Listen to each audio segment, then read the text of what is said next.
Hola, ¿qué tal? Buenas noches. Nos encontramos para una nueva clase de física. En este caso vamos a continuar estudiando los sistemas de partículas que veníamos estudiando desde la clase anterior. Y vamos a ver cómo se aplican los conceptos que estuvimos estudiando a una serie de problemas que en física cobran mucha importancia, sobre todo en la física microscópica, cuando uno habla de gases o incluso cuando habla de partículas subatómicas. El tema que vamos a ver es choques, o también se les llama colisiones. Estos choques se van a producir cuando dos partículas que se mueven cada una con una determinada velocidad y que cada una tiene una determinada masa, cruzan sus trayectorias y se encuentran chocando justamente una contra la otra. Lo primero que vamos a hablar es qué es lo que sucede en un choque. Obviamente hay una interacción por contacto entre las dos partículas. Esa interacción implica que haya un par de fuerzas de acción y reacción, como podemos ver acá en este dibujo, ¿no? Antes de que se produzca el choque, cada partícula tiene su masa y su velocidad. Hay un momento que es lo que dura la interacción, que es muy poquitito, es un tiempo muy corto. Ahí aparecen este par de fuerzas de acción y reacción. Las fuerzas que se producen durante estos choques suelen ser muy grandes, comparadas con el resto de las fuerzas que actúan sobre el sistema. Y luego, cada partícula sale con una determinada velocidad. Por ejemplo, podría suceder, como en este caso, que una salga para un lado y la otra salga para el otro. Después vamos a ver qué situaciones se pueden presentar. Ahora bien, lo que yo quiero analizar acá es lo siguiente. Cuando nosotros tenemos que estudiar una situación como esta, lo conveniente va a ser definir como sistema a las dos partículas que chocan. ¿Para qué voy a hacer esto? Y bueno, para que estas fuerzas de interacción que se producen durante el choque sean fuerzas internas o interiores. Por supuesto que, bueno, en este caso hay otras fuerzas actuando. Por ejemplo, está actuando el peso y la normal sobre cada partícula. Pero en este caso particular, el peso y la normal se anulan por ser iguales y contrarias. Así que en el momento del impacto, las únicas fuerzas que estarían actuando serían estas dos fuerzas que están marcadas acá, que son fuerzas interiores.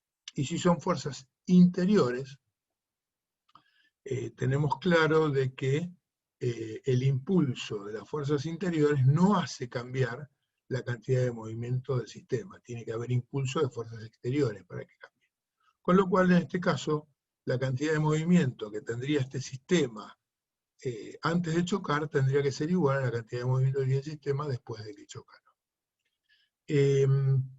Si tenemos otra situación donde haya fuerzas externas, actuando que no estén equilibradas como en este, igualmente, en general esas fuerzas externas van a ser despreciables. Fíjense, acá hay un grafiquito donde podemos ver cómo son las fuerzas que se producen en un choque. Esta fuerza sería, por ejemplo, la fuerza 1-2, ¿no?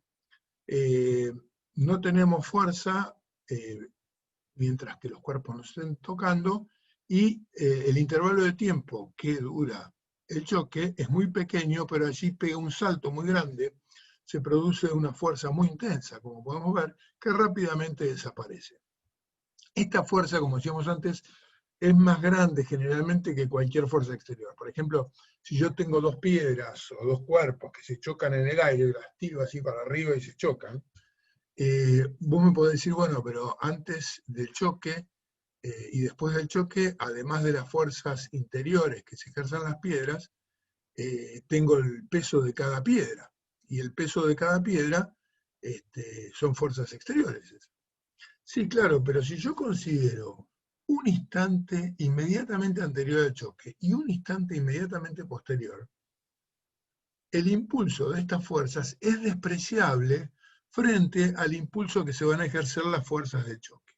Por esa razón, incluso en este caso, en esos casos donde parecería que hubiera impulso de fuerzas exteriores, en la mayoría de los choques, por no decir en todos los choques, ese impulso de fuerzas exteriores va a ser despreciable, y lo único que nos va a interesar es que la cantidad de movimiento se va a seguir conservando, porque quien la haría cambiar en ese intervalo de tiempo muy chiquitito serían fuerzas mucho más grandes, como las interiores, pero como son interiores, justamente no cambian la cantidad de movimiento del sistema.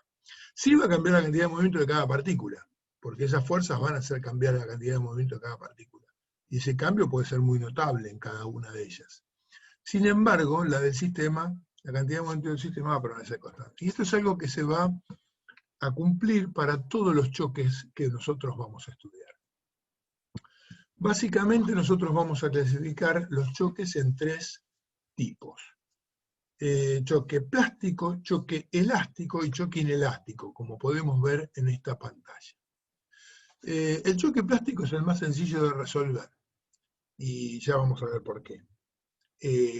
Tenemos 2 partículas que chocan, y después del choque las partículas quedan pegadas una con la otra. Es decir, que una partícula se incrustó en la otra. Por ejemplo, podría ser una bala que se incrustó en un bloque de madera. Bueno, eso es un choque plástico. Pero también funciona como un choque plástico, por ejemplo, si un chico viniera corriendo y se sube arriba de su patineta, y yo tomo como sistema la patineta y el chico, voy a decir que eso se comporta también como si fuera un choque plástico.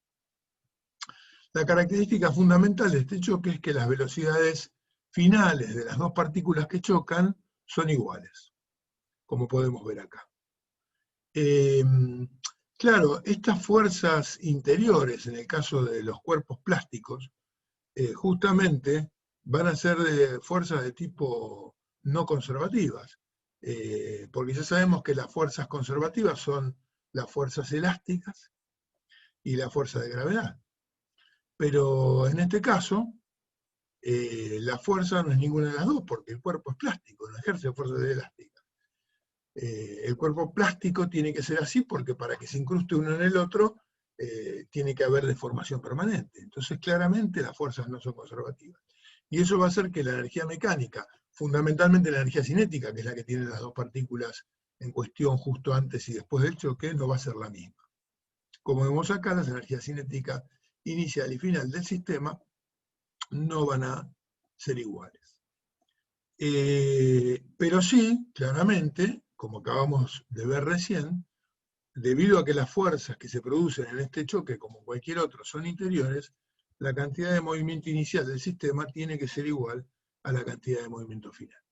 Así que en este choque, cuando lo resolvamos, vamos a tener que tener muy clarito eso, ¿no? Que la cantidad de movimiento inicial del sistema es igual a la final, y que las velocidades de las 2 partículas que chocan finales son iguales. En el choque elástico chocan 2 cuerpos perfectamente elásticos. Por eso el choque se los llama perfectamente elástico también.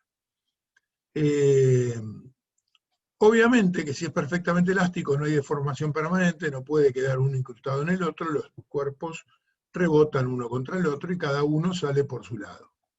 Con lo cual las velocidades finales de los cuerpos, de las 2 partículas, van a ser diferentes, como podemos ver que está escrito acá.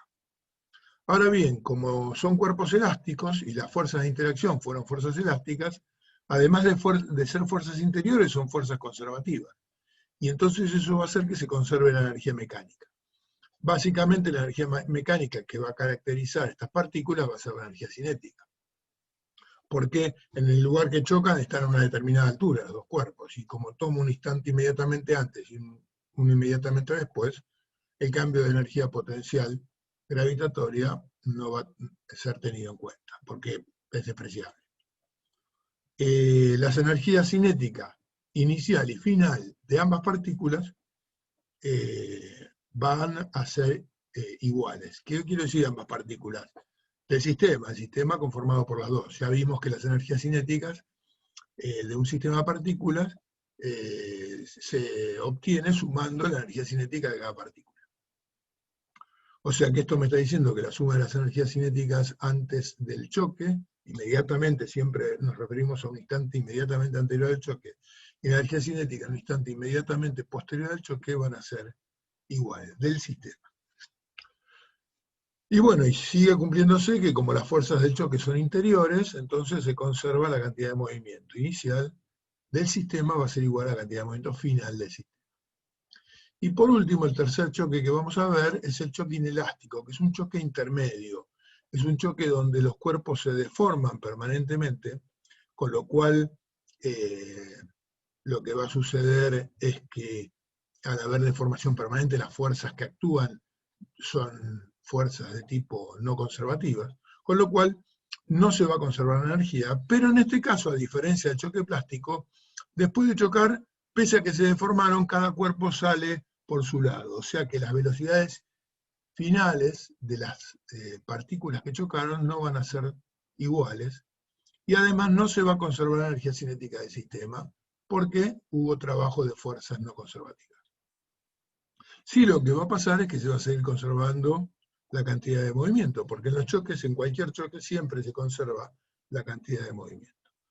Para resolver este sistema vamos a ver que vamos a tener que definir una magnitud que se denomina coeficiente de restitución. Vamos a analizar cada uno.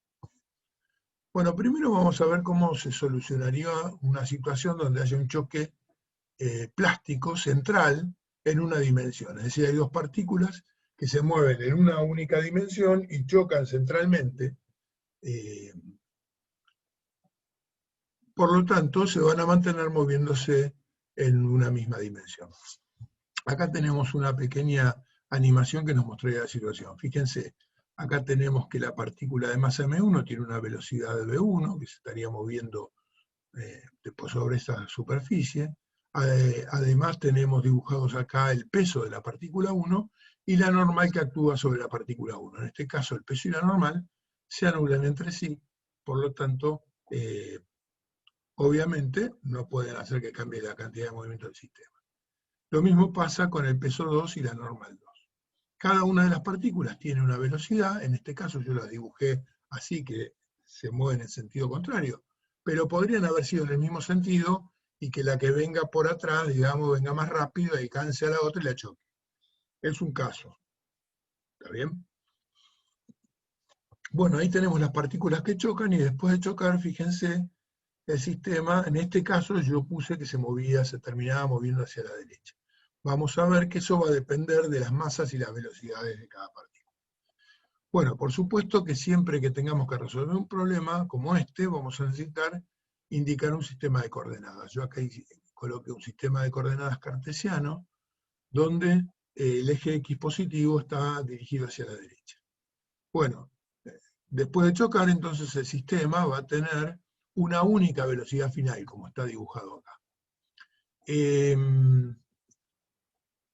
Claramente habíamos dicho que las energías cinéticas del sistema inicial y final eran diferentes, que no se conservaba la energía, pero que sí se conservaba la cantidad de movimiento si el sistema estaba definido para ambas partículas como sistema. Con lo cual, que se conserve la cantidad de movimiento quiere decir que la cantidad de movimiento inicial tiene que ser igual a la final. Y la cantidad de movimiento inicial del sistema, como vimos en la clase anterior, es la suma de las cantidades de movimiento de cada una de las partículas que lo conforman. En este caso, la cantidad de movimiento que yo acá le puse inicial 1 más la cantidad de movimiento inicial 2. Y eso tiene que ser igual a la cantidad de movimiento final del sistema, que en este caso va a ser la cantidad de movimiento de una nueva partícula, digamos 1, 2, o sea, una partícula conformada por la suma de las masas de las dos partículas que chocaron, que se convirtieron en una única partícula que tiene una velocidad final, que acá llamé velocidad final, cantidad de movimiento final, 1, 2. Esto sería el producto de la masa 1 por el vector velocidad inicial 1, no nos olvidemos que son magnitudes vectoriales, más la masa 2 por el vector velocidad inicial 2, y eso tiene que ser igual a la suma de las masas, porque ahora dijimos esto es como si fuera una única partícula, multiplicado por la velocidad de las dos juntas. Bueno, acá podemos trabajar vectorialmente, es bastante sencillo trabajarlo vectorialmente. La velocidad inicial 1 sería igual a el módulo de la velocidad inicial por el versor i.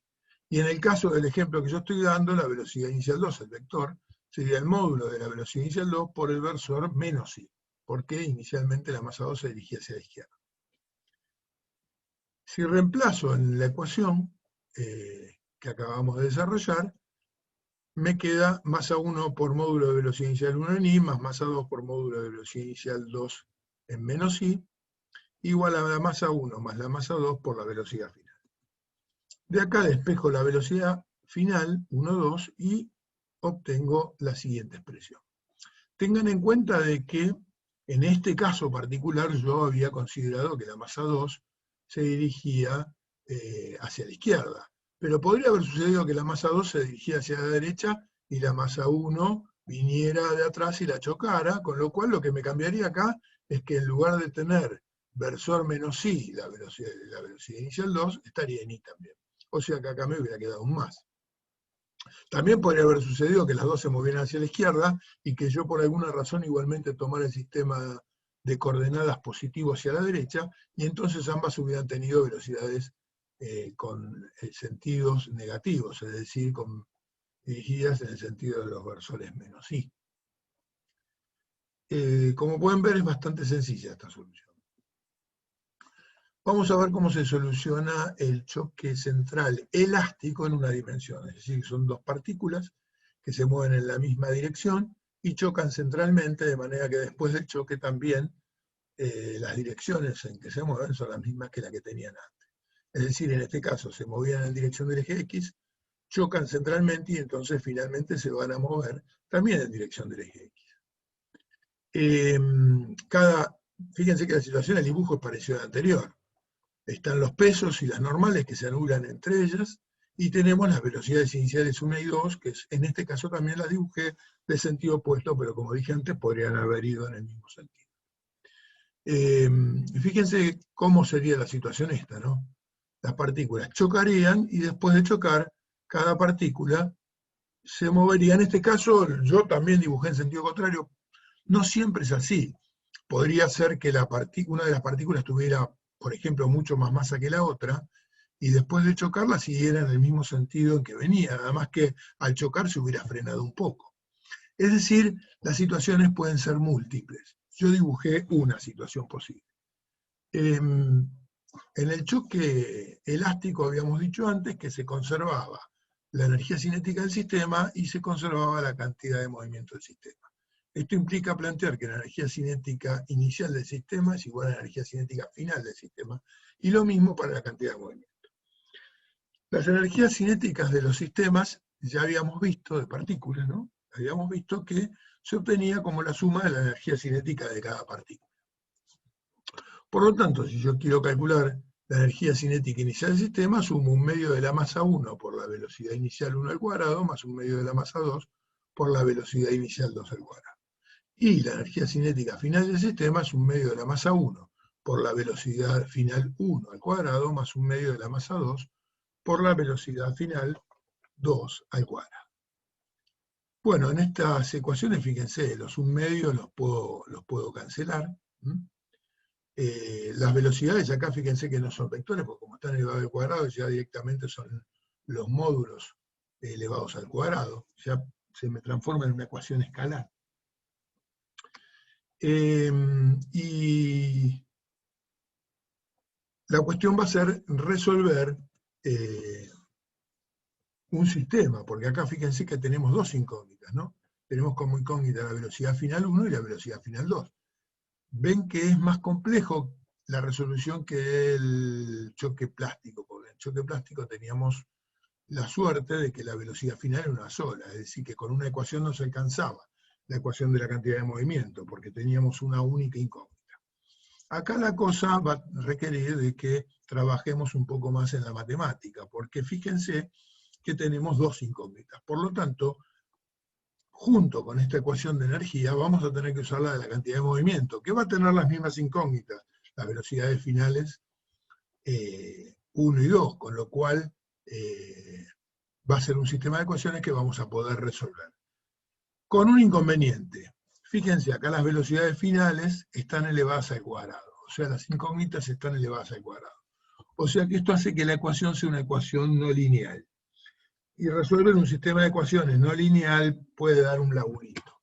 Con lo cual lo que vamos a hacer es usar un truco que vamos a transformar, en el que vamos a transformar una ecuación, un sistema de ecuaciones no lineal en un sistema lineal.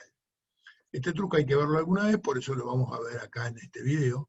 Y bueno, una vez que uno ya sabe cómo se encara, no tiene problema para resolverlo. Para ir haciendo eso, fíjense, voy a tomar la ecuación esta que me quedó con que le simplifique los submedios, y voy a agrupar del mismo lado de la igualdad los términos que tienen la misma masa. Entonces, por esa razón, fíjense que lo que hice fue tomar M1 por B final 1 y pasarlo restando a la izquierda, y tomar M2 por B inicial 2 y pasarlo restando a la derecha. Por eso me habría quedado de esta manera. Eso me permite sacar factor común M1 a la izquierda y M2 a la derecha, quedándome esta expresión que tenemos acá. Bueno, ahora vamos a trabajar con la segunda. Todavía es una ecuación no lineal, porque está elevada al cuadrado, ¿no? Pero ya van a ver cómo lo resolvemos. Vamos a trabajar ahora con la ecuación de la cantidad de movimiento. Otra vez, como se conserva la cantidad de movimiento, el producto de masa por velocidad inicial en la partícula 1 y masa por velocidad inicial en la partícula 2 tiene que ser igual a la suma de M1 por V final 1 más M2 por V final 2, que corresponden a las cantidades de movimiento final. Para poder hacer el truco que vamos a hacer, lo que vamos a establecer es que vamos a trabajar con velocidades escalares. Es decir, como choques en una sola dimensión, no necesitamos resolver este choque vectorialmente, por lo cual vamos a establecer que de ahora en más vamos a trabajar con velocidades escalares, y va a ser muy importante que, si bien esta ecuación, por ejemplo, presenta todos signos más, en el momento en que nosotros tengamos que resolver un problema, por ejemplo, si como en la animación que yo les preparé, la velocidad inicial de la partícula 2 iba hacia la izquierda y su valor fuera, supongamos, 5 metros por segundo, bueno, cuando reemplace el valor tengo que poner menos 5 metros por segundo. ¿Por qué? Porque estamos hablando de una velocidad escalar donde estamos indicando el sentido hacia la izquierda con un signo menos y hacia la derecha con signo más. ¿Se acuerdan ya de la definición de velocidades escalares? Las hemos utilizado muchas veces. Bueno, teniendo en cuenta esto, ya escalaricé, trabajo escalarmente, y vamos a hacer lo mismo que hicimos en el anterior. Vamos a agrupar del mismo lado de la igualdad los términos que tienen la misma masa y sacamos factor común justamente la masa. Entonces pasamos M1 B final 1 restando a la izquierda y M2 B inicial 2 restando a la derecha, y entonces sacamos factor común M1 y M2 y nos queda esta expresión. Bueno, y el truco que vamos a hacer es el siguiente. Vamos a tomar la ecuación 1, que es esa que nos había quedado antes, ¿se acuerdan? M1 por las velocidades, la diferencia de velocidades al cuadrado, ¿ven? Y M2 igual a M2 por la diferencia de velocidad al cuadrado, y los dividimos miembro a miembro por esta ecuación que obtuvimos acá para la cantidad de movimiento. ¿Qué ventaja tiene? Bueno, en principio ya vemos que dividiendo miembro a miembro, por supuesto que se tiene que mantener la igualdad, porque estoy dividiendo dos cosas que son iguales. Acá se me van a cancelar las masas, o sea, va a desaparecer la masa. Pero además, fíjense que estas son diferencias de cuadrados. Por lo tanto, aún se va a simplificar más todo, porque la diferencia de cuadrados sería velocidad inicial 1 menos velocidad final 1 por velocidad inicial 1 más velocidad final 1. Y lo mismo, velocidad final 2 menos velocidad inicial 2 por velocidad final 2 más velocidad inicial 2. Y eso está dividido por velocidad inicial 1 menos velocidad final 1 y el de la derecha por velocidad final 2 menos velocidad inicial 2. Esto me va a permitir cancelar, en este caso, este factor con este, y en este otro, este factor con este. Con lo cual, simplificando, nos queda directamente que la velocidad inicial 1 más la velocidad final 1 es igual a la velocidad final 2 más la velocidad inicial 2. Que es una ecuación lineal muy sencilla. Entonces, ahora tengo esta ecuación lineal y tengo la ecuación de la cantidad de movimiento, que también es una ecuación lineal, la ecuación escalar para las cantidades de movimiento.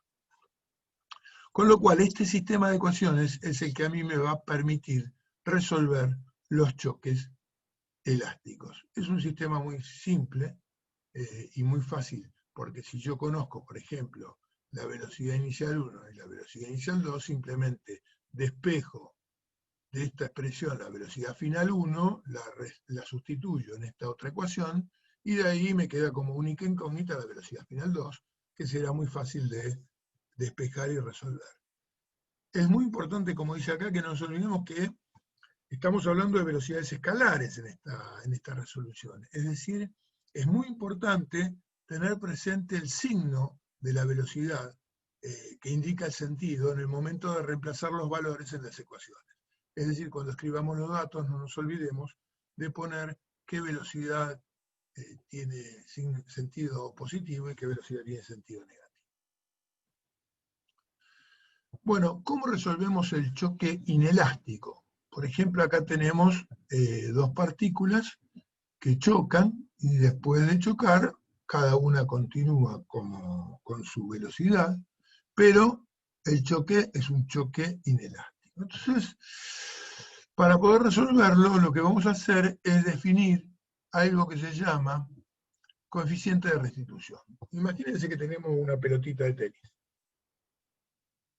La ponemos a una cierta altura y la soltamos. Cae, pega en el piso, rebota y sube. Todos sabemos que no llega hasta la misma altura de donde la soltamos.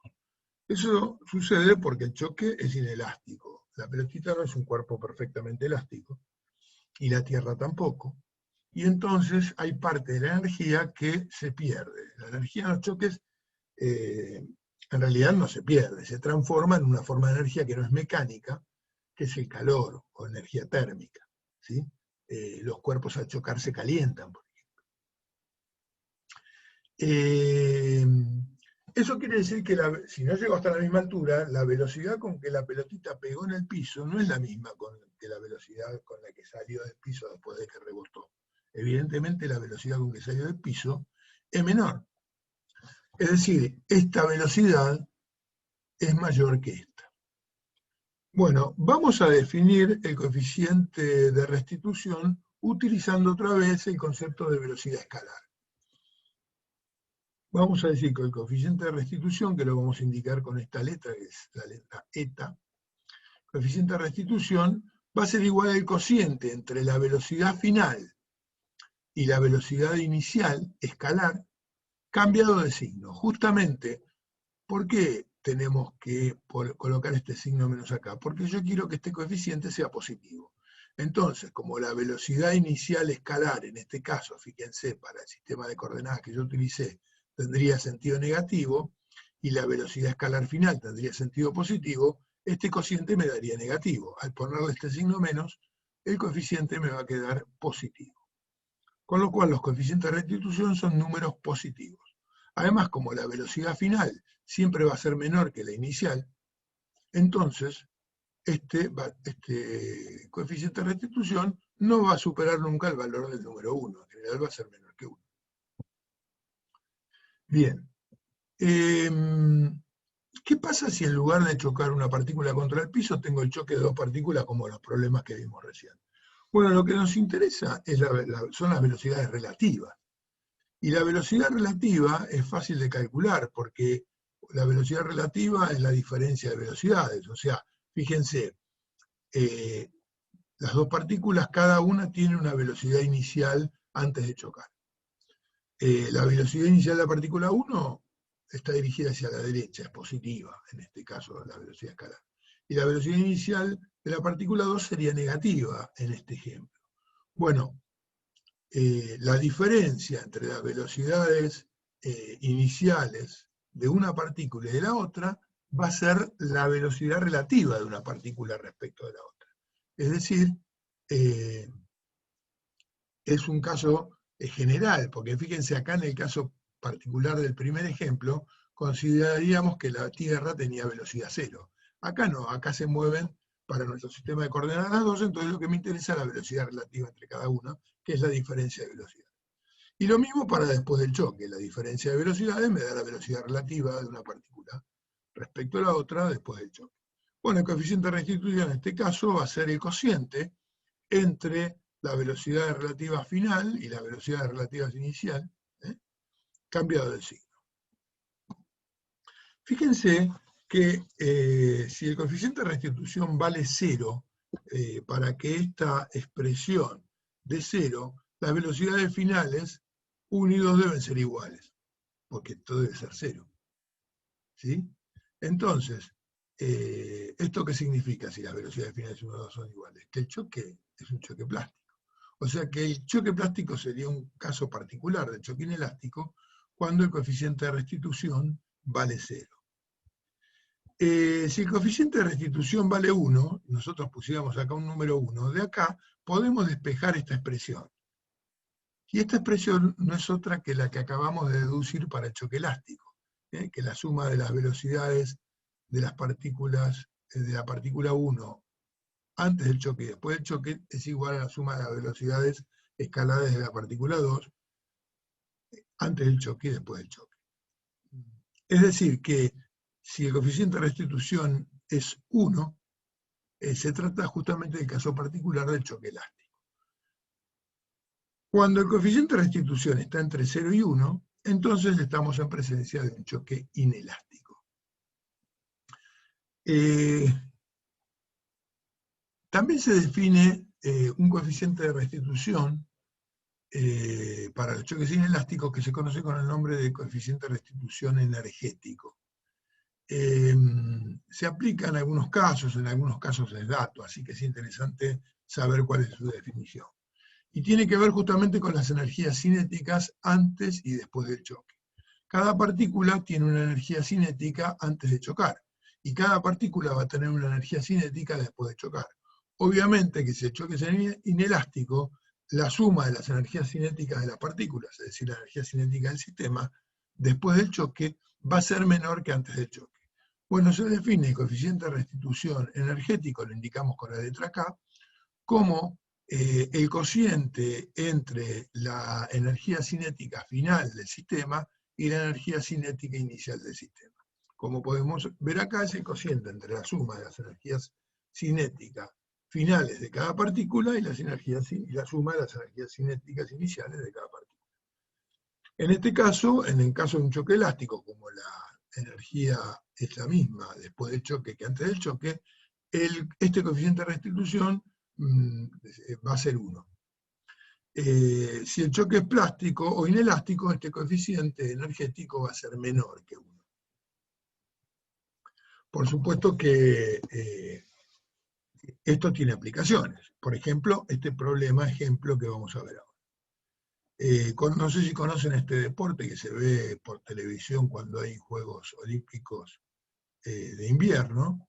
Este juego se llama curling. Es parecido al tejo, a la bocha, digamos, ¿no? Nada más que se juega con una piedra. Es una piedra tipo de granito, que tiene una manijita y que se tira sobre una pista de hielo. Y bueno, hay que ubicarla dentro de un círculo y bueno, como en las bochas se pueden bochar, se pueden golpear una con otra, y gana el que deja más cerca una piedra de otra, dentro de ese círculo. Bueno, una piedra de curling tiene 24,8 kilos y es lanzada con una velocidad de 0,3 metros por segundo. Y choca centralmente con otra de 25,2 kilos que se encuentra en reposo sobre la pista de hielo. Calcular la velocidad de cada piedra inmediatamente después del choque si se considera que el choque es elástico, en el caso A, y en el caso B que el choque es inelástico y tiene un coeficiente de restitución 0,8. Bueno, para el choque elástico directamente voy a considerar que el coeficiente de restitución vale 1, como vimos recién. Sabemos que se conserva la cantidad de movimiento, o sea que la suma de los productos de masa por velocidad de cada una de las piedras antes del choque tiene que ser igual a la masa por la velocidad final de cada piedra después del choque sumada. Si escribo la expresión escalarmente, como hemos visto, me queda M1 por V inicial 1 más 0, porque la segunda piedra estaba quieta, igual a la masa 1 por la velocidad final 1 más la masa 2 por la velocidad final 2. Siempre resolvemos el choque justo un instante antes del choque y justo un instante después. Es decir, es la velocidad con que le pega justo y la velocidad con que salen después de que le pegó justo. Bueno, como consideramos el coeficiente de restitución 1, la expresión del coeficiente de restitución nos queda así. ¿Se acuerdan? Esta era la definición del coeficiente de restitución. Si de acá reemplazamos, la velocidad inicial 2 es 0, y podemos despejar multiplicando la velocidad inicial 1, para este lado nos queda esta expresión, donde el signo menos afecta a los dos, por lo tanto este otro menos por menos se hace más. Despejamos la velocidad final 2 en la expresión para reemplazarla en la expresión 1, es decir, acá despejamos b final 2 para reemplazarlo acá.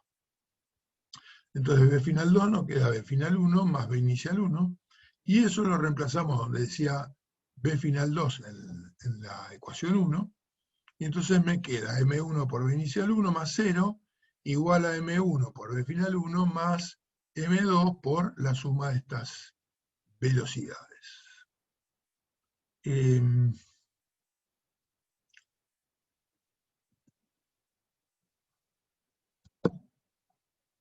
Bueno, tenemos que despejar esta expresión y para despejarla vamos a tener que aplicar propiedad distributiva. Aplicamos propiedad distributiva y me queda m1 por b final 1 más m2 por b final 1 más m2 por b inicial 1. Voy a agrupar los términos que tienen la velocidad inicial 1 a la izquierda, por eso pasa restando, y los que tienen la velocidad final quedan a la derecha. Y saco factor común la velocidad, como podemos ver acá. Como yo lo que quiero averiguar es la velocidad final 1, paso m1 más m2 dividiendo a la izquierda. Y entonces ahora sí puedo calcular fácilmente cuál es la velocidad final 1. Reemplazo 0,3 metros por segundo por 24,8 kilogramos menos 25,2 kilogramos, dividido la suma de esas dos masas. Esto me está dando una velocidad escalar negativa, menos 0,0024 metros por segundo para la masa 1. Es decir que la piedra vino, pegó y rebotó, se fue para la izquierda. ¿Sí? Reemplazando en la ecuación 2, entonces vamos a calcular la velocidad final 2. Ponemos la velocidad final 1, que es negativa en este caso, más 0,3, que es la velocidad inicial 1, y nos da que la otra piedra sale a 0,2976 metros por segundo. En este caso es positiva hacia la derecha, porque estamos tomando un sistema de coordenadas claramente positivo hacia la derecha. ¿Qué pasa si es el choque inelástico? Bueno, ahora el coeficiente de restitución no vale 1, vale 0,8.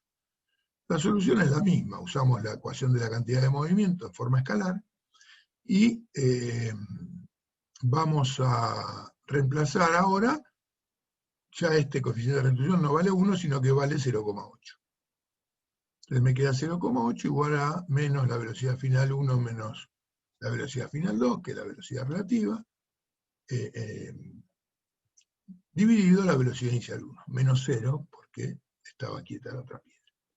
Bueno, y hacemos lo mismo que antes, pasamos ahora a esta velocidad inicial 1, multiplicando a la izquierda, y despejamos la velocidad final 2. Para despejar la velocidad final 2, velocidad final 1 que está restando, pasa sumando a la izquierda.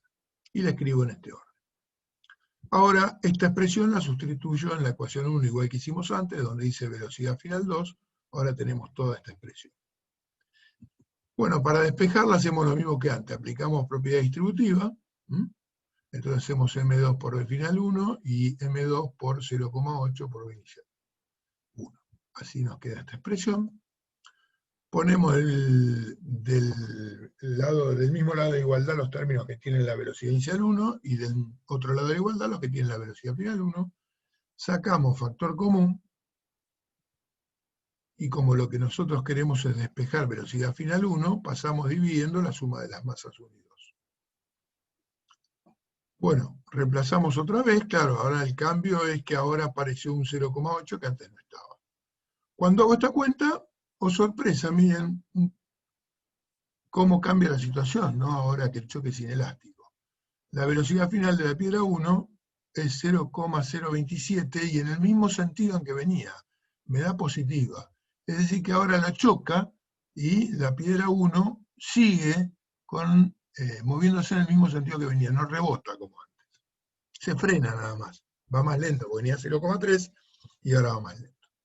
Si reemplazo esto en la ecuación 2 que teníamos para calcular la velocidad final 2, nos queda lo que calculamos más 0,8 por 0,3 y nos da 0,26784 metros por segundo. Yo les propongo ahora que ustedes calculen las energías cinéticas antes del choque y después del choque. En el ejemplo anterior, para el choque elástico, y en este ejemplo, para el choque inelástico. Piensen cómo deben ser esas energías cinéticas en un caso y en el otro. Lo dejo para que lo hagan ustedes. Otro ejemplo que vamos a ver típico es un péndulo balístico. El péndulo balístico es un dispositivo que se utiliza para medir velocidad de proyectiles. Tiene otras aplicaciones, hay muchos derivados de este péndulo, pero su origen es este, ¿no? Medir la velocidad de un proyectil que se dispara con un arma. Para eso se utiliza una masa que está suspendida y que tiene la particularidad de deformarse de manera tal de que cuando le dispare, la bala se va a incrustar en la masa, va a quedar adentro. Entonces va a ser un choque perfectamente plástico.